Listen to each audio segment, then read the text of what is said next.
Ayaw ang red horse nga among gitagay. Asa na ang baso paspasin na taon bay.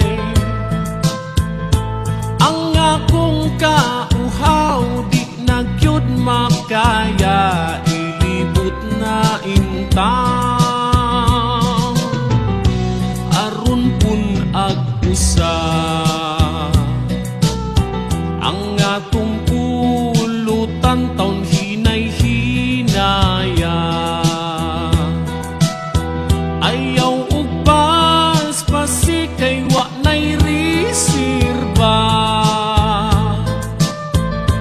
Ang tagay paspasan dili ang pulutan, kay kini inuman di man ni handaan. Urot na ang red horse mag-chip in na sa ta. 10 pesos ray ako kay wa na ko'y kwarta.